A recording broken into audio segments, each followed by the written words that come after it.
കൃഷ്ണായ വാസുദേവായ ഹരയേ പരമാത്മനെ പ്രണതക്ലേശനാശായ ഗോവിന്ദായ നമോ നമഃ. ശ്രീകൃഷ്ണാർപ്പണമസ്തു. സർവത്ര ഗോവിന്ദനാമ സങ്കീർത്തനം. ഗോവിന്ദ ഗോവിന്ദ. നമ്മൾ 20ഉം 21ഉമാണ് ഇനി ചെയ്യേണ്ടത്. അപ്പോൾ അത് അല്ലെങ്കിൽ 20 ചെയ്യേണ്ടത്. അപ്പോൾ 20, 21 ശരിക്കും 20ഉം 21ഉം 22ഉം ഒന്നിച്ച് ചെയ്യണം വേണ്ടത്. പക്ഷെ ഞാൻ ആദ്യം ഇപ്പോൾ 20ഉം 21ഉം ചെയ്യാം. എന്നിട്ട് അതിൻ്റെ കണ്ടിന്യൂവേഷൻ പോലെ നമുക്ക് 22 വായിക്കാം. ഒന്നിച്ച് വായിക്കുമ്പോൾ ചിലപ്പോൾ ബുദ്ധിമുട്ടാണ്. അതുകൊണ്ട് ഞാൻ 20ഉം 21ഉം വായിക്കാം കേട്ടോ. അഥ വ്യവസ്ഥിതാൻ ദൃഷ്ട്വാ ധാർത്തരാഷ്ട്രാൻ കപിധ്വജ പ്രവൃത്തെ ശസ്ത്രസമ്പാദേ ധനുമുദ്യമ്യ പാണ്ഡവ ഋഷീകേശം തദാ വാക്യം ഇദമാഹ മഹീപതേ സേനയോരുഭയോർമധ്യേ രഥം സ്ഥാപയ അച്യുത. നമുക്ക് അർത്ഥം നോക്കാം. മഹീപതേ, ഈ ഭൂമിയുടെ മുഴുവൻ പതിപന ഏ രാജാവേ. സഞ്ജയം പറയാണല്ലോ. അഥ ധാർത്തരാഷ്ട്രാൻ വ്യവസ്ഥിതാൻ ദൃഷ്ട്വാ, കൗരവന്മാരെ സൈന്യം അണിനിരന്നത് നോക്കിക്കണ്ട് ശസ്ത്രസമ്പാദ പ്രവൃത്തെ എന്താണ് യുദ്ധത്തിന് തയ്യാറായിക്കൊണ്ട്, അതായത് അമ്പും അയക്കാൻ തയ്യാറായിക്കൊണ്ടാണ് പറഞ്ഞു വെച്ചാൽ എന്താ അർത്ഥം?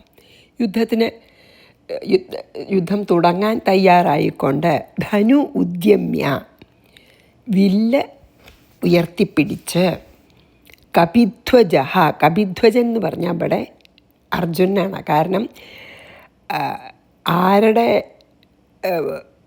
കൊടിയടയാളത്തിലാണോ ഹനുമാൻ ഉള്ളത്, അതുകൊണ്ടാണ്. അതായത് അർജുനൻ്റെ കൊടിയിൽ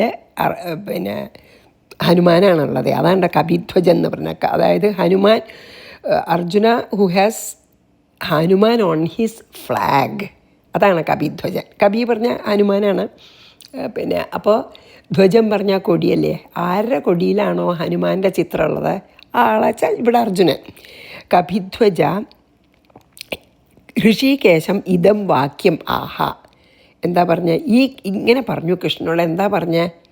ഇനി അതാണ് പറയണത്. അച്യുത, ഹേ അച്യുത, ഉഭയോഹോ സേനയോ മധ്യേ, ഹേ അച്യുത, രണ്ട് സൈന്യത്തിൻ്റെയും നടുക്കായിക്കൊണ്ട് മേ രഥം സ്ഥാപയ, എൻ്റെ രഥത്തിനെ അവിടെ കൊണ്ട് പാർക്ക് ചെയ്യൂന്ന്. അവിടെ സ്ഥാപിക്കൂ.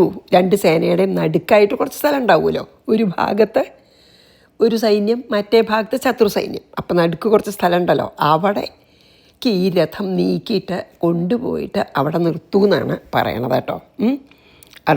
അർജുനൻ ആരോടെ? കൃഷ്ണനോട്. അപ്പോൾ ഇതിൽ രസമായിട്ട് 1-2 കാര്യം, വേറൊന്നും പറയാനൊന്നുമില്ല. പക്ഷേ 2-3 കാര്യം നമുക്ക് നോക്കാം. അതറിയോ?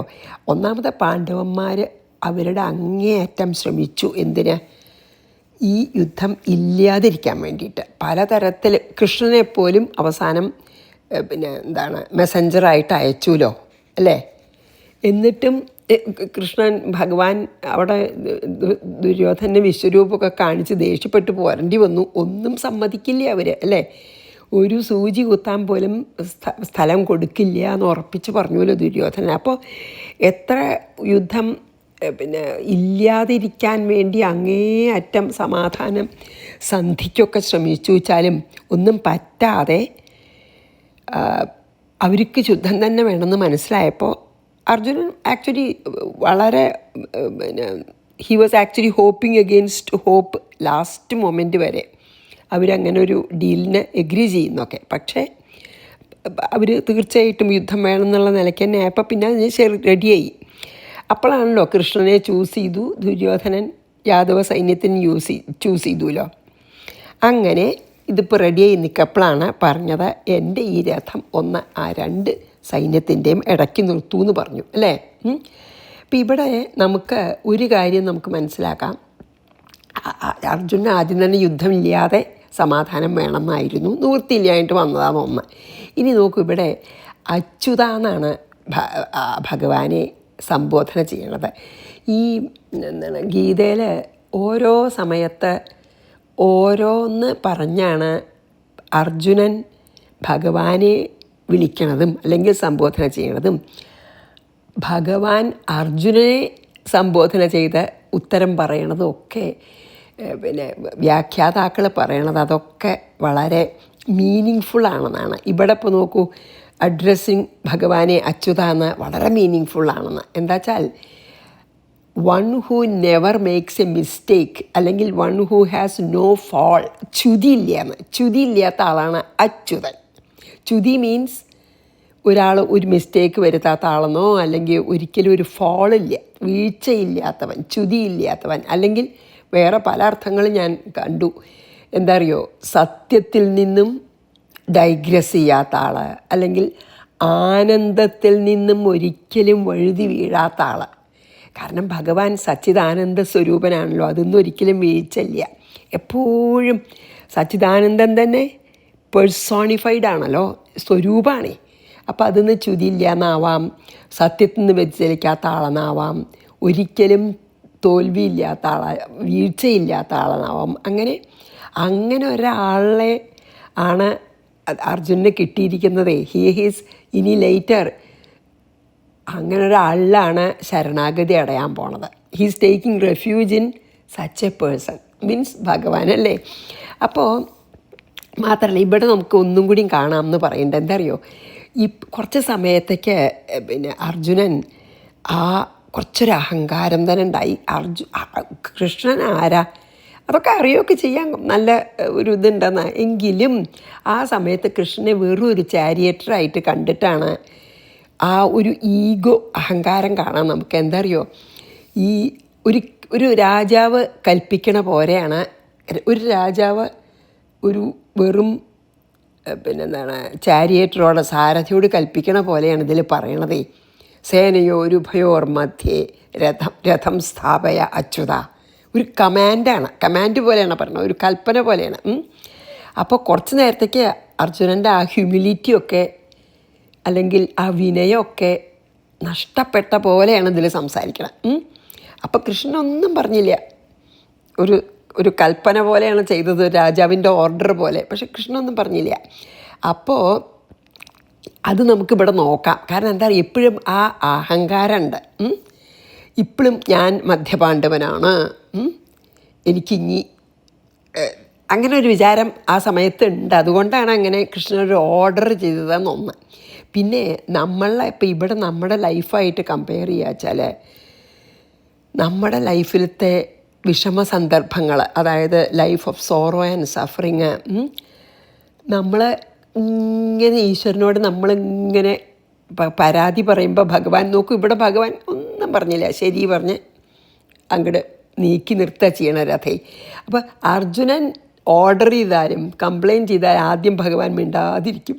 അപ്പോൾ ഒരു വ്യാഖ്യാനത്തിൽ പറഞ്ഞിരിക്കുകയാണ്, ഏതിലാന്ന് എനിക്കറിയാം, ഓർമ്മയില്ല കേട്ടോ. ഒരു വ്യാഖ്യാനത്തിൽ പറഞ്ഞിട്ടുണ്ട്, എങ്ങനെയാ വെച്ചാൽ നമ്മൾ സംസാരിക്കുമ്പോൾ ഭഗവാൻ മിണ്ടാണ്ടിരിക്കും, നമ്മളെ സംസാരം നിർത്തിയാൽ ഭഗവാൻ നമ്മളോട് ഇങ്ങോട്ട് സംസാരിക്കും. അങ്ങനെയാണത്രേ. അപ്പോൾ പ്രാർത്ഥനയ്ക്ക് 2 സ്റ്റെപ്പ് ഉണ്ട്. ഒന്ന് നമ്മുടെ വിഷമങ്ങളൊക്കെ പറഞ്ഞ് കരയുക, അല്ലെങ്കിൽ കംപ്ലയിൻ്റൊക്കെ പറയുക. എന്നിട്ട് ഇങ്ങനെ നമ്മൾ കുറേ നേരം ഭഗവാനോട് അങ്ങോട്ട് വർത്തമാനം പറയും. അത് കഴിഞ്ഞ് നമ്മൾ നിർത്തിയാൽ ഭഗവാൻ ഇങ്ങോട്ട് പറയും എന്നാണ് പറയണത്. അപ്പോൾ ഇവിടെ അതിങ്ങനെ നമുക്ക് ആലോചിക്കാം. എനിവേ, അപ്പോൾ അങ്ങനെ ഒരു കൽപ്പിച്ചു. ആരോട്? കുറച്ച് വിനയം കുറവായിരിക്കണ അർജുനൻ ഭഗവാനോട് രഥം അങ്ങോട്ട് നിർത്തൂ എന്നിങ്ങനെ പറഞ്ഞു. ഭഗവാനൊന്നും തിരിച്ച് പറഞ്ഞില്ല. അതാണിപ്പോൾ ഇതിൽ രഥം നിർത്തൂ എന്ന് പറഞ്ഞു എന്നേ ഉള്ളൂ കേട്ടോ. ഇനി എന്തുകൊണ്ടാണ് രഥം നിർത്തണം പറയണമെന്നാണ് അടുത്തതിൽ. ശരിക്കും കണ്ടിന്യൂവേഷനാണ്. പക്ഷേ ഞാൻ 20-21 വായിച്ച് 22 പോവാം. അപ്പോൾ ഇതിൽ ഈ ശ്ലോകത്തെ 2 കാര്യം. ഒന്ന്, അച്യുത എന്നുള്ള അഡ്രസ്സിങ്, ആ സംബോധന വളരെ മീനിങ് ഫുള്ളാണ്. അങ്ങനെയുള്ള ഒരാളെയാണ് ഇനി ശരണാഗതി അടയാൻ പോണത്. ആര്? അർജുനൻ. പിന്നെ ഒരിക്കലും പേടിക്കാനില്ലല്ലോ, അതൊന്ന്. രണ്ടാമത്, അർജുനൻ്റെ കുറച്ച് അഹങ്കാരം നമുക്കിതിൽ കാണാം. അഥ വ്യവസ്ഥിതാൻ ദൃഷ്ട്വാ ധാർത്തരാഷ്ട്രാൻ കപിധ്വജ പ്രവൃത്തെ ശസ്ത്രസമ്പാദേ ധനുരുദ്യമ്യ പാണ്ഡവ ഋഷീകേശം തദാ വാക്യം ഇദമാഹ മഹീപതേ സേനയോരുഭയോർമധ്യേ രഥം സ്ഥാപയ അച്യുത. കണ്ടില്ലേ ആ ഒരു കമാൻഡ്, കൽപ്പന എന്തിനാന്ന് പറയണം അവളെ. എനിക്ക് എല്ലാവരെയും കാണണം, കൗരവ സേനയൊക്കെ എനിക്ക് ശരിക്കൊന്ന് നിരീക്ഷിക്കണം, അതിനാണെന്ന് പറയാം. 22 യാവദേതാൻ നിരീക്ഷേഹം യോദ്ധുകാമാനവസ്ഥിതാൻ കൈർമയാ സഹയോദ്ധവ്യമസ്മിൻ രണസമുദ്യമേ. യാവത് അഹം നിരീക്ഷേ, അതായത് ഈ രഥം ആ നടുക്കന്നെ നിർത്തൂ. ഏതുവരെ? ഞാൻ അവരെ മുഴുവനെ, യാവത് അഹം നിരീക്ഷ, ഞാൻ അവരെയൊക്കെ ഒന്ന് കാണട്ടെ, കൗരവ സൈന്യത്തെ. അത് എൻ്റെ ആ കാണാൻ കഴിയുന്നത് വരെ രഥം 2 സൈന്യത്തിന് നടുക്ക് നിർത്തൂ കേട്ടോ. അതാണ് യോദ്ധുകാമാൻ അവസ്ഥിതാഹ കൈസഹ. ആരൊക്കെയാണ് യോദ്ധുകാമാൻ, യുദ്ധം ചെയ്യാൻ ആഗ്രഹിച്ചുകൊണ്ട്, എന്നോട് യുദ്ധം ചെയ്യാൻ ആഗ്രഹിച്ചുകൊണ്ട് ആരൊക്കെ അവിടെ നിൽക്കണേ? I want to see who are all desirous of fighting and with whom I have to fight എന്ന് വേണമെങ്കിൽ പറയാം. അതായത് ആരൊക്കെ എന്നോടിപ്പോൾ യുദ്ധത്തിന് വന്നിരിക്കണം എന്ന് എനിക്ക് അറിയണം. അതിന് വേണ്ടിയിട്ടാണ് നിർത്താൻ പറഞ്ഞത്. അസ്മിൻ രണസമുദ്യമേ, അതായത് ഈ യുദ്ധത്തിൽ ആരോടൊക്കെ എനിക്ക് യുദ്ധം ചെയ്യണം, എല്ലാം അറിയുകയൊക്കെ ചെയ്യാം അല്ലേ, ആരോടാണ് യുദ്ധം ചെയ്യേണ്ടതെന്നൊക്കെ 100% അറിയാം. ഭീഷ്മര ദ്രോണരെ അടക്കം എല്ലാ കൗരവന്മാരും നിൽക്കുന്നുണ്ട്, അവരുടെ സഹായികളും നിൽക്കുന്നുണ്ട്, ജയദ്രഥനെ പോലുള്ളവരെ അറിയാം. എന്നാലും ഒന്ന് കാണട്ടെ എന്ന് പറയാണ് കേട്ടോ. അതായത് ഈ ചാരിയറ്റ് കുറച്ച് നേരം അവിടെ നിർത്തിക്കോളൂ, ഉടനെ മാറ്റണ്ടാന്ന്. എനിക്ക് ആരൊക്കെ യുദ്ധം ചെയ്യണമെന്ന് നല്ലോണം ഞാൻ നോക്കി കാണട്ടെ എന്ന് അർജുനൻ പറഞ്ഞു. ഇനി നമുക്ക് 22 വായിച്ച് 23 പോവാം. അത്രയേ ഉള്ളൂ അതിൽ. യാവദേതാൻ നിരീക്ഷേഹം യോദ്ധുകാമാൻ അവസ്ഥിതാൻ കൈർമയാ സഹയോദ്ധവ്യമസ്മിൻ രണസമുദ്യമേ. ഇനി 23 യോത്സ്യമാനാനവേക്ഷേഹം യ ഏതേത്ര സമാഗത ധാർത്തരാഷ്ട്രസ്യ ദുർബുദ്ധേർയുദ്ധേ പ്രിയചികീർഷവ. ദുർബുദ്ധേഹ ധാർത്തരാഷ്ട്രസ്യ, സംശയമില്ലല്ലോ, ദുർബുദ്ധിയായിട്ടുള്ള ധൃതരാഷ്ട്ര പുത്രന്മാർ അല്ലേ, ദുർബുദ്ധി വിക്കറ്റ് എന്നൊക്കെ പറയാം നമുക്ക് ഇംഗ്ലീഷിൽ. ധാർത്തരാഷ്ട്രന്മാരെ പറഞ്ഞു വെച്ചാൽ ധൃതരാഷ്ട്രൻ്റെ പുത്രന്മാരെയാണ് ധാർത്തരാഷ്ട്രന്മാർ എന്ന് പറയുന്നത്. അതായത് കൗരവന്മാർ ദുർബുദ്ധികളായിട്ടുള്ള അല്ലെങ്കിൽ ദുഷ്ടന്മാരായിട്ടുള്ള ധൃതരാഷ്ട്രപുത്രന്മാർ എന്ത് ഏതേ പ്രിയ ചികീർഷവഹ. അതുമാത്രമല്ല ആ കൗരവന്മാരും ദുര്യോധനനെ അല്ലെങ്കിൽ കൗരവന്മാരെ പ്ലീസ് ചെയ്യാൻ വേണ്ടി ആരൊക്കെയാണോ ആ പക്ഷത്ത് അവരുടെ കൂടെ നിൽക്കണത്, സമാഗതാഹ, ആരൊക്കെയാണ് അവിടെ കൗരവന്മാരെ പ്ലീസ് ചെയ്യാൻ വേണ്ടി കൗരവന്മാരുടെ കൂടെ നിന്ന് യുദ്ധം ചെയ്യാൻ ആരൊക്കെയാണ് അവിടെ ഉള്ളതെന്നും. യോത്സ്യമാനാൻ അഹം അപേക്ഷേ, എനിക്ക് അവരൊക്കെ ഒന്ന് കാണണം, ഈ യുദ്ധപ്രേമികളെ. അത് ഇവർക്ക് യുദ്ധം ചെയ്യണമെന്നില്ല, സമാധാനമായിട്ട് വേണമെന്നാണ് ഈ ദുര്യോധനൻ സമ്മതിക്കുന്നില്ല. പകുതി രാജ്യം പോയിട്ട് 5 ഗ്രാമങ്ങൾ കൊടുക്കാൻ തയ്യാറല്ല, 5 വീടുകൾ കൊടുക്കാൻ തയ്യാറല്ല, അവസാനം ഒരു സൂചി കുത്താനുള്ള സ്ഥലവും തരില്ല പറഞ്ഞു അല്ലേ. അതുകൊണ്ടാണല്ലോ. അപ്പോൾ അതാണ് പറയണത്, ഈ വാർ ലവേഴ്സാണ്, അതായത് യോത്സ്യമാനാൻ, അവർക്ക് യുദ്ധം പ്രേമികളാണ്. അപ്പോൾ അർജുനൻ പറയാണ് ആരൊക്കെയാണ് അധർമ്മത്തിൻ്റെ കൂട്ട് നിൽക്കണമെന്നും ആരൊക്കെയാണ് കൗരവന്മാരോട് ചേർന്ന് നമ്മളോട് ഈ അധർമ്മമായിട്ടുള്ള യുദ്ധത്തിന് പുറപ്പെടണമെന്നും ആരൊക്കെ ഈ യുദ്ധപ്രേമികളെന്നൊക്കെ ഞാനൊന്ന് നോക്കി കാണട്ടെ കൃഷ്ണ, അതുവരെ രഥം അവിടെ നിർത്തൂട്ടോ എന്നാണ് പറഞ്ഞത് കേട്ടോ. 23 യോത്സ്യമാനാനവേക്ഷേഹം യ ഏതേത്ര സമാഗത ധാർത്തരാഷ്ട്രസ്യ ദുർബുദ്ധേർ ദുർബുദ്ധേർ യുദ്ധേ പ്രിയ ചികീർഷവ, യുദ്ധപ്രേമികളെ. അതായത് അതിന്നൊക്കെ നമുക്ക് മനസ്സിലാക്കാം പാവം അർജുനന് ശരിക്കും ഇത് യുദ്ധമില്ലാണ്ട് സമാധാനമായിട്ട് സന്ധി ആയിട്ട് ചെയ്യണമെന്നായിരുന്നു ആഗ്രഹം എന്ന് നമുക്ക് മനസ്സിലാവുണ്ടല്ലോ ഈ ഒരു ഉപയോഗിച്ച വാക്കുകളിൽ നിന്ന് തന്നെ. ഇനി 24-25 സഞ്ജയം പറയാണ് ആരോടെ, ധൃതരാഷ്ട്രോടെ ഇങ്ങനെയൊക്കെ ഉണ്ടായി എന്ന് പറഞ്ഞുവല്ലോ. ഇനി ഇതാ അപ്പം സഞ്ജയം പറയണു 24-25 ഒന്നിച്ച് ചെയ്യാം കേട്ടോ. ഏവമുക്തോ ഹൃഷീകേശോ ഗുഡാകേശേന ഭാരത സേനയോരുഭയോർമധ്യേ സ്ഥാപയിത്വാ രഥോത്തമം. 25 ഭീഷ്മദ്രോണപ്രമുഖത സർവേഷാഞ്ച മഹീക്ഷിതാം ഉവാച പാർത്ഥ പശ്യൈതാൻ സമവേതാൻ കുരൂനിധി. ഭാരത, ഹേ ഭാരത, അതായത് ധൃതരാഷ്ട്രരെ സഞ്ജയൻ സംബോധന ചെയ്യാൻ കേട്ടോ. സഞ്ജയൻ പറയുകയാണല്ലോ, ഹേ ധൃതരാഷ്ട്രരെ ഗുഡാകേശേന ഏവം ഉക്ത, ഇങ്ങനെ അർജുനനാൽ പറയപ്പെട്ടപ്പോൾ ഹൃഷീകേശ, ആര്, ഭഗവാൻ, ഉഭയോഹോ സേനയോഹോ മധ്യേ, രണ്ട് സൈന്യങ്ങളുടെ ഇടയ്ക്ക്, ഭീഷ്മദ്രോണ പ്രമുഖത സർവേഷാം മഹീക്ഷിതാം ച, ഭീഷ്മരുടെയും ദ്രോണരായിട്ടുള്ള പ്രമുഖരായിട്ടുള്ള സൈന്യാധിപൻ അല്ല ഗുരു സൈന്യാധിപൻ്റെ ഒക്കെ മുമ്പിലായിക്കൊണ്ട് എന്ത് സ്ഥാപയിത്വ, രഥം പാർക്ക് ചെയ്തിട്ട് അല്ലെങ്കിൽ സ്ഥാപിച്ചിട്ട്, പാർത്ഥ സമവേതാൻ ഏതാൻ കുരുൻ പശ്യ ഇതി ഉവാച, നിർത്തിയിട്ട് പറഞ്ഞ പോലെ ശരിക്കും ഭീഷ്മരുടെയും ദ്രോണരുടെയൊക്കെ മുമ്പിലായും കൊണ്ട് തന്നെ നിർത്തിയതാട്ടോ. നിർത്തിയിട്ട് പാർത്ഥനോട് പറഞ്ഞു, എന്ത്, ഇതാ ഇവിടെ ഒത്തുകൂടിയിട്ടുള്ള അല്ലെങ്കിൽ ഇവിടെ അണിനിരന്നിട്ടുള്ള കൗരവന്മാരെ കണ്ടാലും, അതാണ് നോക്കൂ, ഏതാൻ കുരുൻ പശ്യ ഇതി, ഇവിടെ അണിനിരന്നിട്ടുള്ള കൗരവന്മാരെയും അവരുടെ പക്ഷത്തുള്ളവരെയും കണ്ടാലും എന്ന് പറഞ്ഞു. ഇവിടെ അർജുനനെ ഗുഡാകേശൻ എന്നാണ് പറഞ്ഞിരിക്കണം. നോക്കൂ, ഗുഡാകേശേന ഭാരത എന്നല്ലേ പറഞ്ഞത്.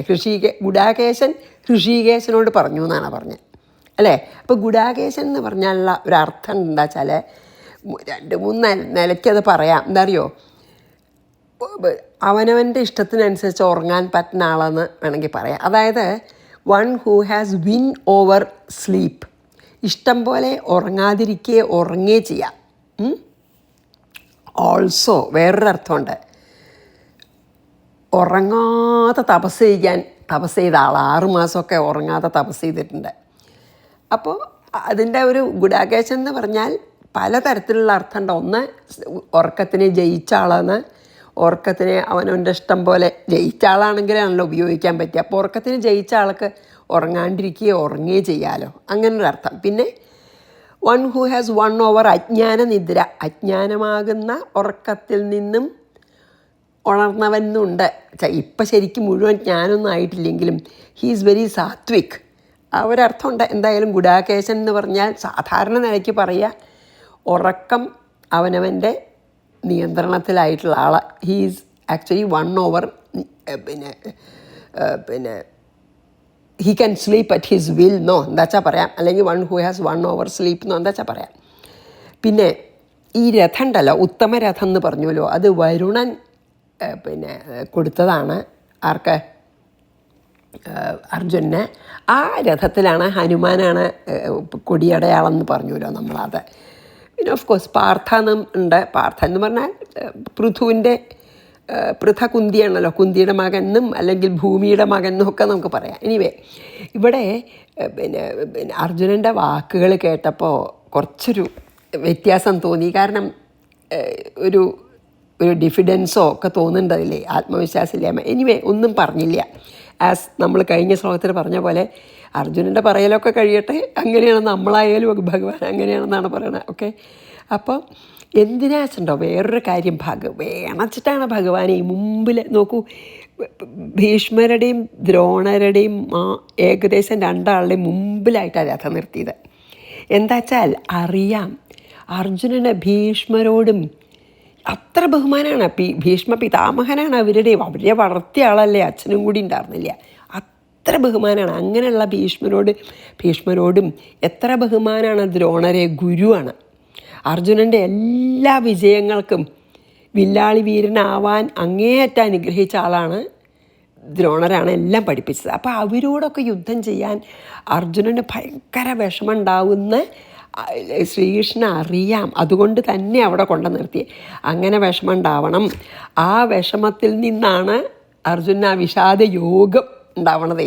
വിഷാദം മാത്രമല്ല, ഭഗവാൻ അർജുനന് ഉണ്ടാവാൻ പോകുന്ന വിഷാദത്തിനെ വിഷാദയോഗമാക്കി. ആ വിഷാദത്തിനെ ഒരു കാരണമാക്കി ഭഗവാനോട് ചേരാനായിട്ട്. അതിനെ ഒരു യോഗമാക്കി. ആ വിഷാദത്തിനെ യോഗം ചെന്ത യൂണിയൻ എന്നാണ്. അതായത് ആ വിഷാദത്തിനെ വെറും വിഷാദം അല്ലാതെ ഭഗവാനോട് ചേർക്കാനുള്ള ഒരു അവസരമാക്കി. അതുകൊണ്ടാണ് വേണമെന്ന് വിചാരിച്ച ആ വിഷാദം ഉണ്ടാക്കാനാണ് ഭഗവാൻ അവരുടെ തന്നെ മുമ്പിൽ കൊണ്ടു നിർത്തി.